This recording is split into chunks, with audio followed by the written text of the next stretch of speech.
আরণ্যকের কথা শুনে বিয়ে ভেঙে দিচ্ছে রোশনাই। সম্পূর্ণ জানতে ভিডিওটিতে একটি লাইক করে প্রথম থেকেই দেখতে থাকো। গল্পের শুরুতেই দেখা যায় রোশনাই মনে মনে ভাবতে থাকে, স্যারজি এখানে এসেছে, এটা নিয়েও আবার একটা কথা হবে, অনেক ঝামেলার মধ্যে পড়তে হবে আমাকে। স্যারজিকে যে কি করে বোঝাবো সেটাই বুঝতে পারছি না।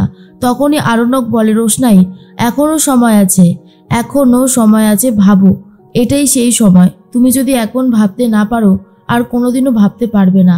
জীবনটা অনেক বড় করে দেখতে শেখো রোশনাই। তুমি কোনোভাবেই হেরে যাচ্ছ না, তোমার জেতার সময় চলে এসেছে। কিন্তু তুমি যদি এখন এইভাবে নিজেকে সরিয়ে নাও তাহলে কিন্তু তুমি আর কোনোদিনও জীবনে উপরে উঠতে পারবে না। এখনই বিয়ে করার কোনো দরকার নেই। তুমি সুরঙ্গমা আন্টিকে বলবে যে তুমি বিয়ে করতে চাও না। তুমি যদি রাজি না হও তাহলে উনি কোনোভাবেই তোমাকে জোর করতে পারবে না। রোশনাই তখন বলে, কেন বলুন তো স্যারজি, কেন? আমি কিসের জন্য এই বাড়িতে পড়ে থাকবো? এই বাড়িতে পড়ে পড়ে অপমানিত হবার কোনো ইচ্ছেই আমার নেই। আমি যত তাড়াতাড়ি সম্ভব এই বাড়ি থেকে চলে যেতে চাই। তখনই আরণ্যক বলে, এই বাড়ি থেকে চলে গেলেই তুমি কি শান্তি পাবে ভেবেছ?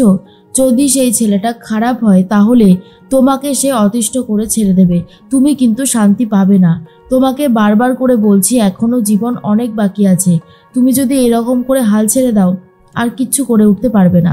তখনই রোশনাই বলে, আমার জীবন নিয়ে আমি ভাববো স্যারজি, আপনি নন। আর একটা কথা, আমাকে ডাক্তার দেখানোর জন্য হসপিটালে ভর্তি করার জন্য নিশ্চয়ই আপনার অনেক টাকা খরচা হয়েছে, আমি সেটা দিয়ে দিতে চাই, ঋণ শোধ করতে চাই। আরণ্যক তখন বলে, তুমি আমার সব ঋণ শোধ করতে পারবে তো রোশনাই? আমার তো সেটা কোনোভাবেই মনে হয় না।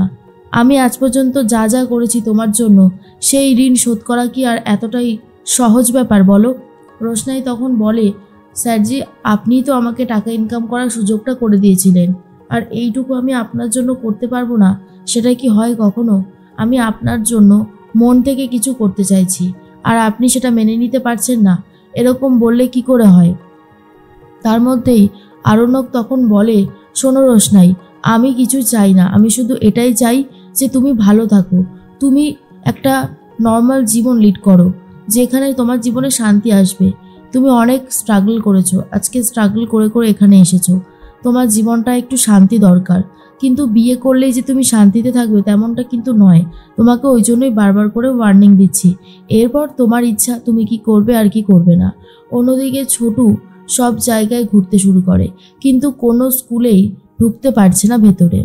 এরপরেই একজন সিকিউরিটি বলে, দেখুন আমাদের বর্দি খুব কড়া, এসব পাবলিশারদের কোনোভাবেই ভেতরে ঢুকতে দেন না, আপনি জানতো। আর তখনই মনে মনে ছোটু ভাবে, এই স্কুলটাই শুনেছি খুব নামকরা, আর এখানে যিনি হেড ম্যাডাম রয়েছে তিনিও খুব রাগী, একবার গিয়েই দেখি না যদি নিজের ভাগ্যটা একটু ফেরে। তখনই ছোটু বলে, আপনি জানেন আমি কে? আমি হলাম এই পাবলিকেশনের মালিক, আমি নিজে এসেছি আর আপনি আমার সাথে দেখা করতে দিচ্ছেন না, এটা কিন্তু আপনি ঠিক করছেন না। এরপরেই ছোটু তার নিজের জীবনের কিছু দুঃখের কথা শোনায়, কিন্তু পুরোটাই মিথ্যে। আর তখন সিকিউরিটি বলে, ঠিক আছে, আপনি যখন এত করে বলছেন আপনাকে আমি পারমিশন দিচ্ছি, ভেতরে গিয়ে বর্দির ঘরের সামনে দেখবেন একজন রয়েছে, তার সাথে কথা বলে তারপরেই ভেতরে যাবেন। ছোটু মনে মনে ভাবে, ওরে বাপ রে, আরও একজন রয়েছে। এর মধ্যেই রোশনাই খুব সুন্দরভাবে সাজতে শুরু করে। তখনই জাহ্নবী এসে বলে, এই তোমাকে এই শাড়িটা কে দিয়েছে গো? রোশনাই তখন বলে, সবার জন্য যখন কেনা হয়েছিল তখন এই শাড়িটা আমার জন্য কেনা হয়েছিল, আমি তো জানি না সেইভাবে। তখনই জাহ্নবী বলে, আর যে কত মিথ্যে তুমি বলবে সেটাই মাঝে মধ্যে বুঝে পাই না, মিথ্যে বলতে বলতে আজকে এই জায়গাটাতে এসেছো, সত্যি তুমি পারো বটে। রোশনাই বলে, জাহ্নবীদি আমি মিথ্যে কথা বলতে যাবই বা কেন? যেটা সত্যি আমি সেটাই বলেছি, সেটা যদি মেনে নিতে অসুবিধা হয় তাহলে সত্যি কথা বলতে আমার আর কিছু করার নেই। এর মধ্যেই মনে মনে একটা কথা ভাবতে থাকে রোশনাই, যেভাবেই হোক না কেন যত তাড়াতাড়ি সম্ভব এখান থেকে সে অনেক দূরে চলে যাবে। সে আর এখানে থাকতে চায় না, অনেক তো হলো, এবারে তার যাওয়ার পালা। দুষ্টু মিষ্টু তখন বলতে থাকে, একটা কথা কিন্তু ঠিকই যে রোশনাই এই বাড়িতে আসার পর থেকে ওর গোটা জীবনটা বদলে গেছে। রোশনাই তখন বলে, হ্যাঁ তা অবশ্য ঠিকই বলেছ, কিন্তু ভালোর দিক থেকে কি বদলেছে? সবটাই তো খারাপ। তার মধ্যেই রোশনাইয়ের কথা শুনে জাহ্নবী তখন বলে, এই শোনো, তুমি না বড্ড বেশি মুখরা, এত বেশি কথা বলো কেন? যেটুকু জিজ্ঞেস করব ঠিক সেটুকুরই উত্তর দেবে, এর বেশি নয়। আর রোশনাই তখন বলে, আমি তো সেটুকুরই উত্তর দিচ্ছি, আর এই শাড়িটা কে দিয়েছে সেসব আমি এখন বলতে পারবো না। তার মধ্যেই তখন জাহ্নবী বলে, তোমাকে আর এসব বলতে হবে না, দয়া করে তাড়াতাড়ি করে সম্বন্ধটা পাকা হয়ে যাক আর তুমি বিয়ের পিঁড়িতে বসো, সেটাই এখন আমরা চাইছি, বুঝতে পেরেছ? রোশনাই তখন বলে, আমি নিজেও এই বাড়ি থেকে চলে যেতে চাই, আমি যে এই বাড়িতে থাকতে চাই না সেটা আমিও খুব ভালো মতন জানি।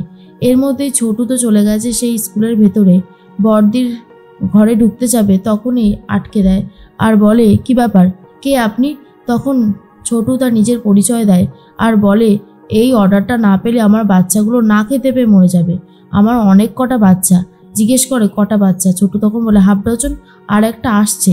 আর এটা শোনার পর তো স্কুলের এক দিদিমণি নিজেই চমকে যায় আর বলে, বাপ রে, এই লোকটা কি বলছে নাকি? আমি তো শুনে পুরোপুরি অবাক হয়ে গেলাম। তার মধ্যেই জাহ্নবী বলে, সুরঙ্গমা আন্টি, তোমার জন্য যেই পাত্রটা নিয়ে আসছে তার বাড়ি কোথায় বলো তো?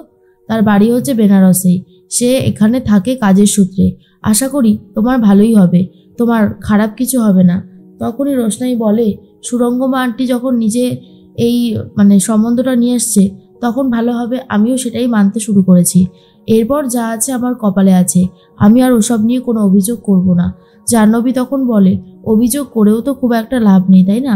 সব থেকে বড় কথা, জীবনে অনেক কিছু পেয়ে গেছো শুধুমাত্র বাদশার জন্য। বাদশাহ যদি তোমাকে এসব না দিত তাহলে থাকতে তো পড়ে ওই বেনারসের ওই ছোট্ট একটা ঘরে। তাই বেশি বাড়াবাড়ি করো না, যেটুকু তোমার জন্য দেব সেটুকুকেই তুমি নেবে। আর তখন রোশনাই বলে, সেটা আমিও খুব ভালো মতন জানি। আর একটা কথা কি বলো তো, তোমরা তো আমাকে বাড়িতে রেখেছো, বাড়িতে একজনকে রাখলে তো তাকে মাইনেটুকু দিতে হয়, তাই না?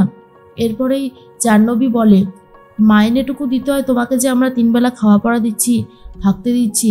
রোশনাই বলে, কাজও তো কিছু কম করছি না জাহ্নবীদি, শুনেছি কলকাতা শহরে বাড়িতে বাড়িতে কাজ করে অনেক টাকাই পাওয়া যায়। আমি কিছু চাইছি না, কিন্তু তোমরা যেটা বলছো সেটার বিপরীতে আমি কথাটা বললাম। আমি তো সেই হিসেবে কিছুই চাই না, আর আমার চাওয়ার প্রয়োজনও পড়ে না, কারণ স্যারজি আমাকে দেয়। স্যারজি আমাকে এত বড় একটা সুযোগ দিয়েছে, এর থেকে ভালো আর কি হতে পারে? স্যারজির কাছে আমি ঋণী। তখনই জাহ্নবী বলে, স্যারজির কাছে ঋণী? আর তুমি না বড্ড লোভী। তখন রোশনাই বলে, আমি লোভীর মতন কি কাজ করেছি? বরং আমার কাছে যে সুযোগ ছিল আমি চাইলেই সেটা নিতে পারতাম, কিন্তু আমি নেইনি। এই সমস্ত উল্টোপাল্টা কথা বলো না, যেটা শুনতে একদমই ভালো লাগছে না। জাহ্নবী মনে মনে বলে, এই মেয়েটা বড্ড বেশি বেহায়া। যত তাড়াতাড়ি সম্ভব সুরঙ্গমা আন্টিকে বলতে হবে এই মেয়েটাকে বিয়ে দিয়ে দিতে, একে আর টলারেট করা যাচ্ছে না। এর মধ্যেই আরণ্যকের কথাই বারবার ভাবতে থাকে রোশনাই, যে রোশনাইকে বারণ করেছিল এই বিয়েটা করতে না। তাহলে কি শেষ পর্যন্ত আরণ্যকের কথাই শুনবে রোশনাই? রোশনাই কি এই বিয়েটা আদৌ করবে? কি মনে হয় আপনাদের? অবশ্যই কমেন্টসে জানাতে পারেন।